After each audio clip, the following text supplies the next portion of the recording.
इस देश में न मालूम कितने ही मुकदमों की कहानियां आती रहती हैं, लोग सुनते हैं, सुनाते रहते हैं, मुकदमों की कार्रवाई चलती रहती है। लेकिन इसी देश में एक ऐसा मुकदमा था कि जब उसकी सुनवाई होती अदालत में तो इतनी भीड़ हो जाती कि अदालत की कार्रवाई को संभालना मुश्किल हो जाता। आमतौर पर कोई भी हाई प्रोफाइल केस होता है तो अदालत में भीड़ होती है, बहुत सारे लोगों की दिलचस्पी होती है, लेकिन ये केस बिल्कुल अजीब है। हुगली में एक कोर्ट में एक मुकदमा चल रहा था और जब जब इस मुकदमे की सुनवाई होती, लोगों की भीड़ अदालत की तरफ उमड़ पड़ती। अब भीड़ संभाला नहीं जा रहा है तो आखिर में सरकार ने यह तय किया कि टिकट लगा दो। शायद लोग कम आए अदालत के अंदर, लेकिन लोग उस पर भी पागल। टिकट मतलब अदालत की कार्रवाई सुनने और देखने के लिए आप टिकट खरीद कर अंदर जाएंगे अदालत में, बट लोग कहाँ मानने वाले। टिकट लेना शुरू कर दिया अदालत के अंदर। जब जब तारीख पड़ती उस केस की वो घुस जाते। अब लगा कि ये तो कोई फायदा ही नहीं हो रहा है, लोगों की भीड़ वैसी है, वो पैसे देने को तैयार है मुकदमे की कार्रवाई सुनने के लिए। फिर ये हुआ कि और कैसे रोकें, तो उन्होंने कहा कि चलो उन लोगों को टिकट सिर्फ दी जाएगी जो अंग्रेजी बोलना और पढ़ना जानते हैं, तो कुछ भीड़ कम हो जाएगी। अब इत्तेफाक से उसमें भी इतने लोग हैं कि वो टिकट भी ले रहे हैं और अंग्रेजी बोलना भी जानते हैं और पढ़ना भी जानते हैं। तो बड़ी मुश्किल से इस पूरी अदालत की कार्रवाई कंप्लीट हुई। अब आप सोच रहे होंगे ऐसा कौन सा केस है जिस केस की कार्रवाई को सुनने देखने के लिए लोगों का हुजूम उमड़ पड़ता है, जिस केस की कार्रवाई को सुनने देखने के लिए लोग टिकट खरीदने को तैयार है। सरकार शर्तें लगा रही है और वो सारी शर्तें मानने के बावजूद भीड़ कम नहीं हो रही है। तो ये इस देश के एक सबसे अजीब और अनोखे केस की कहानी है। तारकेश्वर मर्डर केस के नाम से भी इसे जाना जाता है। यह कहानी जो है 1872 की है। अंग्रेजों की हुकूमत थी, यहाँ पर अंग्रेजों का राज था और कहानी कोलकाता से करीब 70 किलोमीटर दूर की है। कोलकाता से करीब 70 किलोमीटर दूर एक इलाका है क्रोमल। इसी क्रोमल इलाके में एक फैमिली रहा करती थी। उस जमाने में मैं बात कर रहा हूँ 1872 की। तमाम तौर पर लड़कियों की शादी बहुत कम उम्र में कर दी जाती थी। तो एक परिवार था, उस परिवार में एक लड़की थी जिसकी उम्र 13 साल थी। नाम था एलोकेशी। एलोकेशी जब 13 साल की हुई, उनके माता पिता को चिंता हुई कि बेटी की शादी कर दें। रिश्ता ढूंढना शुरू किया और जल्द ही उन्हें एक लड़का मिला जो अच्छा खासा पढ़ा लिखा था, कोलकाता में नौकरी कर रहा था। उसका नाम था नोबीन चंद। नोबीन चंद्र उस वक्त की मिलिट्री प्रेस में नौकरी किया करता था। लड़का ठीक ठाक खानदान से था, नौकरी पेशा था। तो एलोकेशी के माँ बाप को लगा कि रिश्ता ठीक है, उन दोनों की शादी कर दी गई। एलोकेशी भी देखने में बहुत खूबसूरत थी। अब नोबीन चंद्र और एलोकेशी दोनों खुशी खुशी रहने लगे। लेकिन इसी दौरान में अब चूंकि कोलकाता से 70 किलोमीटर दूर, अब वो नौकरी पर रहता, शादी हो गई, लेकिन अब एलोकेशी की उम्र ही क्या थी, 13-14 साल। तो उसे लगा कि वो ड्यूटी पे जाएगा, एलोकेशी घर पे कैसे अकेले रहेगी पूरे दिन। तो उसे चिंता हुई। फिर उसने कहा कि एक काम करो, तुम अपने माँ बाप के घर पर रहो और बीच बीच में मैं तुमसे मिलने आया करूँगा। तब उसने एलोकेशी को क्रोमूल में उसके माँ बाप के घर छोड़ दिया और जिस दिन छुट्टी होती वो पहुँच जाता गाँव। 70 किलोमीटर दूर था कोलकाता से, और तब यह कलकत्ता हुआ करता था। मियाँ बीवी मिलते, फिर वो नौकरी पे आ जाता। इस सिलसिला चलता रहा, वक्त बीतता रहा। साल भर हो गए शादी को, साल भर से ऊपर हो गया। 1873 का साल आ गया, 1873। एलोकेशी और नोबीन चंद दोनों खुश थे, लेकिन बस एक दुख था और वो ये कि इनकी कोई औलाद नहीं हो रही थी। अब हालांकि उम्र के हिसाब से उस वक्त देखें, एलोकेशी की उम्र 14 या 15 साल, लेकिन ये है कि उस जमाने में यही रिवाज था। तब कोई औलाद नहीं हो रहा, दोनों बड़े दुखी, घर वाले भी इधर परेशान कि शादी को इतना वक्त हो गया, साल भर से ऊपर हो गया, कोई औलाद नहीं है। अब लोगों ने अलग अलग राय देना शुरू किया। इत्तेफाक से वहीं पर इसी क्रोमल के पास तारकेश्वर में एक मंदिर था। ये शिव जी का मंदिर हुआ करता था और कहते हैं कि ये मंदिर 1729 में बना था। और इस मंदिर के जो महंत थे, जो मुख्य पुजारी थे, महेंद्र माधव चंद, उनके बारे में यह था कि बहुत सिद्धि प्राप्त ये महंत हैं और ख़ास तौर पर बांझपन यानी कि जिन औरतों को बच्चे नहीं हो रहे, उनका ये इलाज बहुत अच्छा किया करते थे। तो एक नाम था, दूर दूर से लोग इस तारकेश्वर मंदिर में आया करते थे और महंत माधवचंद से मिला करते थे। बहुत सारे लोगों की मन्नतें पूरी होती, बहुत सारे लोगों की सुनी गोदें भर जाती। तो ये दूर दूर तक इस मंदिर और इस महंत का नाम था।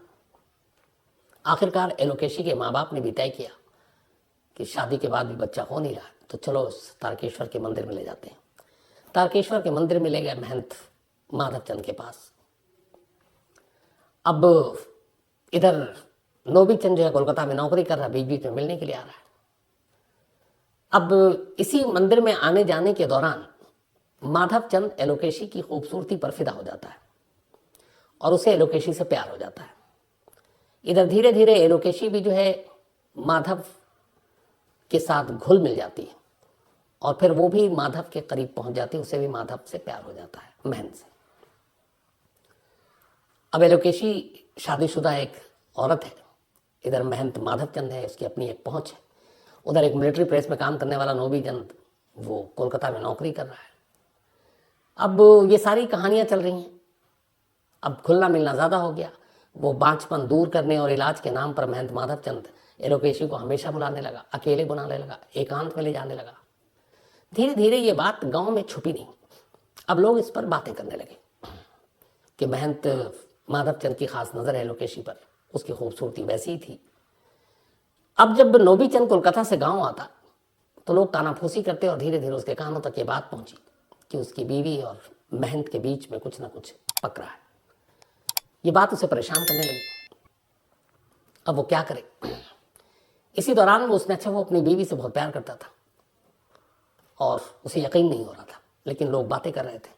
आखिरकार उससे रहा नहीं है तो उसने एक दिन तय किया कि वो अपनी बीवी से सच्चाई जानने की कोशिश करेगा और उसने एलोकेशी से पूछ लिया कि बताओ कि ये जो लोग बातें करते हैं महंत माधवचंद के साथ तुम्हारे रिश्तों के बारे में, कितनी सच्चाई है। एलोकेशी उसे सच बता देती है, कहती कि हाँ मुझे मालूम नहीं ये सही है या गलत है, लेकिन मैं मोहित हो गई और हम दोनों के बीच में रिश्ते हैं। अब ये सुनने के बाद चूंकि नोबीचंद उससे बेहद प्यार करता था, उसे लगा कि शायद उसकी गलती है। वो तय करता है कि अब अपनी पत्नी को लेकर वो कोलकाता चला जाएगा इस गांव से दूर, ताकि महंत से वो दूर हो जाए। लेकिन इधर महंत के लोग जो थे एलोकेशी के ऊपर नजर रखते थे, वो जो उसके आसपास के लोग थे वो दबंग टाइप के थे। तो उन्हें पता चल गया कि अगले दिन नोबीचंद अपनी पत्नी को लेकर जा रहा है कोलकाता। महंत माधवचंद ने आदेश दिया कि किसी भी कीमत पर एलोकेशी उसके साथ न जा पाए।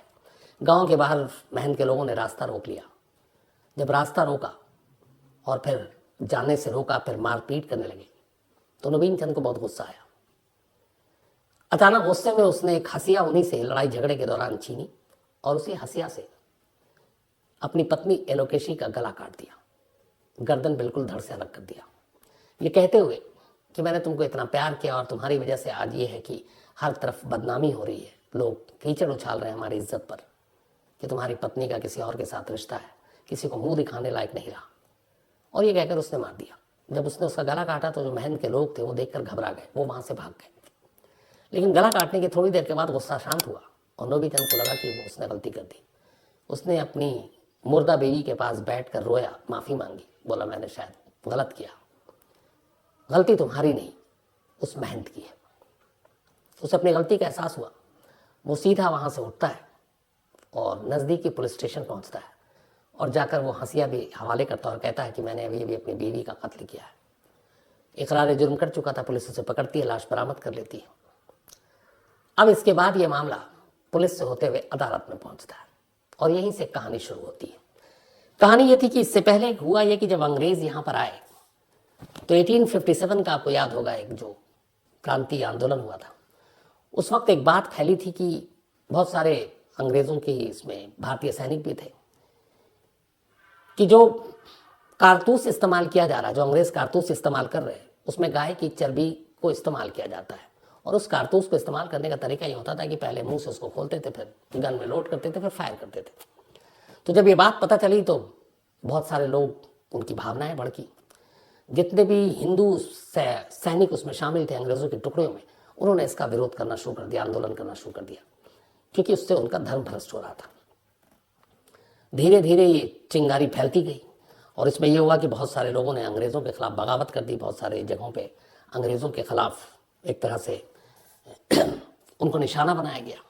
तब अंग्रेज़ों को पहली बार ये एहसास हुआ कि हम बाकी चीज़ तो कर सकते हैं, लेकिन अगर किसी की धार्मिक भावनाओं को भड़का कर कुछ करें तो फिर क्रांति हो सकती है। तो उन्होंने इन चीज़ों को वापस लिया। लेकिन इसी दौरान एक और चीज़ हुई थी। जब अंग्रेज़ यहाँ आए तो आने के बाद उन्होंने यहाँ पर 1860 में ही IPC यानी इंडियन पीनल कोड लागू कर दिया था। अब इंडियन पीनल कोड के तहत तमाम कौन कौन से क्राइम होंगे, किस कैटेगरी में आएंगे, उसके लिए क्या सज़ा होगी, ये सारी चीज़ें उन्होंने यहाँ के हालात को देखते हुए कर दिया। अब 1857 की क्रांति उन्हें याद थी कि कैसे कारतूस में अगर गाय की चर्बी को लेकर लोगों ने विरोध किया, और उस वक्त मंगल पांडे ने तो एक अंग्रेज अफसर के ऊपर गोली ही चला दी थी इसी चीज़ को लेकर। तो अंग्रेज़ों को इस बात का एहसास हो गया था। अब लेकिन यह हुआ कि इस दौरान में उन्होंने आईपीसी लागू कर दी, क्योंकि उन्हें अब देश चलाना और लॉ एंड ऑर्डर भी देखना है। तो इस आईपीसी में अलग अलग सारे सेक्शन रखे। एक सेक्शन था जो फिर कहीं ना कहीं अंग्रेज़ों पे ही बात हो रही थी कि इसको हटाओ, नहीं तो फिर लोग विरोध करेंगे। लेकिन उस वक्त के जो भी करता धरता थे उन्होंने कहा नहीं ये रहेगा, और वो था आईपीसी सेक्शन 497। 497 जो था वो एडल्ट्री से जुड़ा हुआ था। एडल्ट्री का मतलब ये कि अगर एक शादीशुदा औरत के साथ किसी और का रिश्ता है तो फिर वो जुर्म की कैटेगरी में आएगा और उसके लिए बाकायदा सज़ा का प्रावधान है। लेकिन यहाँ पर अगर एक एडल्ट्री होती है, किसी शादीशुदा महिला के साथ रिश्ता होता है, तो यहाँ पर पीड़ित जो है, विक्टिम, वो लेडी नहीं होगी बल्कि उसका पति होगा। तो ये कानून आया।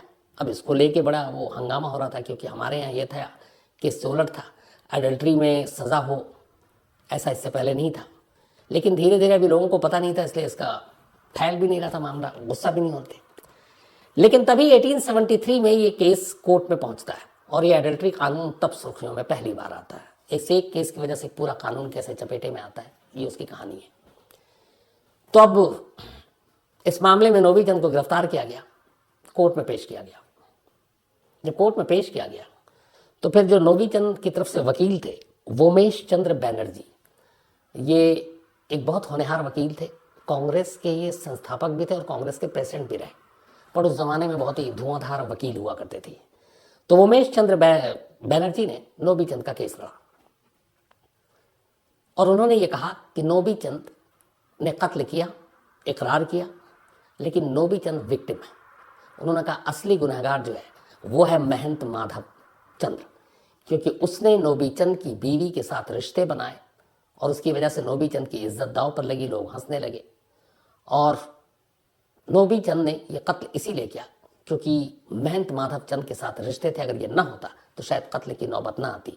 और फिर उन्होंने इसी केस को उठाया और कहा कि ऑलरेडी एडल्ट्री कानून है 497, तो उसके तहत महंत माधव चंद पर भी ये केस बनता है। अब पहली बार ये चीज़ सामने आई, और जो मैंने आपको शुरू में बताया कि हुगली के कोर्ट के बाहर लोगों की भीड़, टिकट देकर अदालत की कार्रवाई, मुकदमे की कार्रवाई सुनना, यहाँ तक कि फिर उससे भी नहीं हुआ तो फिर अंग्रेज़ी बोलने और पढ़ने वाले को अदालत के अंदर जाने देना, सिर्फ ये इस केस की वजह से था। अब मुकदमा शुरू हुआ पहली बार अनोखा कि एक कत्ल का मुकदमा है, आरोपी कह चुका है कि मैंने कत्ल किया है, और एक दूसरे सेक्शन में, एडल्ट्री के सेक्शन में, एक तारकेश्वर मंदिर का ताकतवर पुजारी महंत माधव चंद, उसके खिलाफ केस। महंत माधव चंद को भी गिरफ्तार कर लिया अंग्रेजों ने। अब ये मुकदमा चला। उस वक्त जूरी सिस्टम हुआ करता था हमारा, एक अंग्रेज जज हुआ करते थे, बाकी जूरी मेंबर जो लोकल होते थे। लोअर कोर्ट में ये पूरा मामला चला, पूरी जूरी मेंबर के सामने सुनवाई चलती रही, और आखिर में ये फैसला हुआ कि नोबी चंद पीड़ित है इस केस में, कातिल नहीं है। उसने अपनी पत्नी का कत्ल इसलिए किया क्योंकि उसकी पत्नी को किसी और ने अपने जाल में फंसाया, और इसकी वजह से उसकी घरेलू जिंदगी बर्बाद हो गई, इसलिए उसे सजा नहीं मिलनी चाहिए। ये जूरी का फैसला था, और इसमें असली मुजरिम जो है वो माधवचंद महंत है। जूरी ने यह पूरा फैसला सुनाया, लेकिन जूरी के इस फैसले से जो जज थे वो सहमत नहीं थे। उन्होंने कहा नहीं, एक शख्स ने कत्ल की बात कबूल की थी, उसको छोड़ा नहीं जा सकता। तो जूरी के मेंबर के जो फैसले के खिलाफ उस जज ने इसे रेफर कर दिया हाई कोर्ट में कि हाई कोर्ट इसकी सुनवाई करेगी। अब मामला हाई कोर्ट में चला गया। जब मामला हाई कोर्ट में गया, वहाँ सुनवाई हुई। जब सुनवाई हुई उसके बाद फिर से ये सारी चीज़ें आई, लेकिन हाई कोर्ट ने बाकी चीज़ों को दरकिनार कर जिस तरीके से ये कत्ल हुआ था, नोबी चंद को उम्र कैद की सज़ा सुना दी और महंत माधव चंद को 3 साल कैद की सज़ा। अब इस पूरे केस को उस वक्त के अखबारों में भी छापा जा रहा था, मीडिया की उस वक्त में नज़र थी, और ये केस तारकेश्वर मर्डर केस के नाम से एक तरह से मशहूर हो चुका था। इधर एक तरफ एडल्ट्री के कानून, और दूसरी तरफ ये कि एक पति जिसकी पत्नी का किसी और के साथ रिलेशन था, उसने ये कत्ल मजबूरी में किया, और ये भी कि भागा नहीं, खुद पुलिस के पास गया। लोगों की धीरे धीरे हमदर्दी नोबी चंद की तरफ होती जा रही थी। जब हाईकोर्ट का ये फैसला आया उम्र कैद का, लोगों में गुस्सा हो गया। इसके बाद अब लोगों ने एक मुहिम चलाई, करीब 10,000 लोगों ने एक सिग्नेचर कैंपेन चलाया, हस्ताक्षर अभियान, नोबीचंद की हक में। और उसके बाद ये सारी चीज़ें करते हुए बड़े बड़े अंग्रेज अफसर और गवर्नर तक ये सारी बातें कही और कहा गया कि एक जिसकी वजह से ये कत्ल हुआ उसे सिर्फ 3 साल, और जिसकी वजह से एक की परिवार पूरी उसकी पारिवारिक जिंदगी तबाह हो गई उसे उम्र कैद। ये गलत है। नोबीचंद न कोई क्रिमिनल है, न पेशेवर मुजरिम है, बल्कि उसने इज्जत की खातिर यह कत्ल किया। तो ये फैसला गलत है।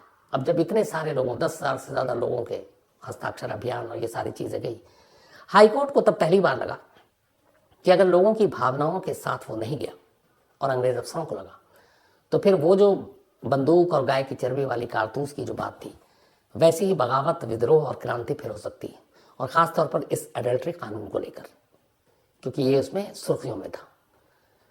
तो अंग्रेज अफसरों की उस वक्त के कर्ताधर्ताओं की रिपोर्ट गई कोर्ट के पास कि इस मामले में नोबीचंद को अगर सख्त सजा दी गई और बरकरार रही तो यह गलत होगा। इसी के बाद अंग्रेजी शासन की सहमति से फिर कोर्ट ने 1875 में, करीब 3 साल रह चुका था तब तक नोबीचंद जेल में, उसे रिहा कर दिया। और रिहाई के बाद इसी दौरान में जो महंत था उसे भी रिहा कर दिया गया।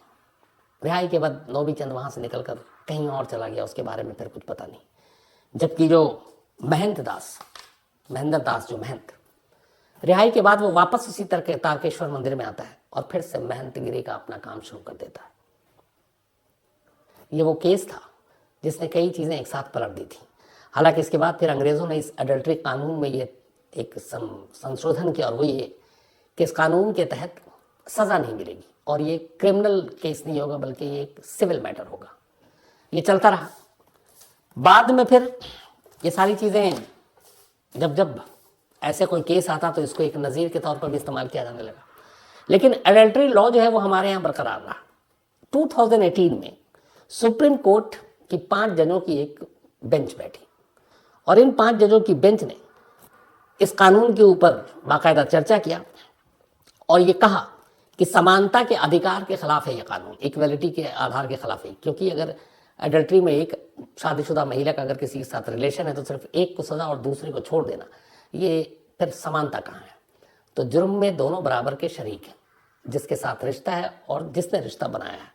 तो इसीलिए, और दूसरा इसमें यह भी था कि अंग्रेज उस वक्त एडल्ट्री के आधार पर, अंग्रेज़ों में यह कानून था वहाँ इंग्लैंड में, कि एक अगर वो साबित कर दें कि किसी की पत्नी या पति का किसी और के साथ रिलेशन है तो डिवोर्स के लिए एक बहुत मजबूत आधार बन जाता था। तो इसका जनरली यूज़ लोग, वहाँ सज़ा तो मिलती नहीं थी, डिवोर्स लेने के लिए एडल्ट्री लॉ का इस्तेमाल किया करते थे। सुप्रीम कोर्ट ने इस चीज़ में ये जब मांग की कि एडल्ट्री के आधार पर तलाक की जो मांग की जा सकती है, तो उसको भी सुप्रीम कोर्ट ने मना कर दिया और कहा कि इस मामले में कानून सज़ा नहीं दी जा सकती एडल्ट्री को लेकर। और इससे ख़ास तौर पर पुरुषों को राहत मिली, जो 2018 की बात थी। तो सुप्रीम कोर्ट ने फिर इसमें सज़ा की बात को एक तरह से हटा दिया। तो एक कानून, एक शख्स, उसकी बीवी और एक महंत, तारकेश्वर मर्डर केस की ये थी कहानी। अब कहानी खत्म।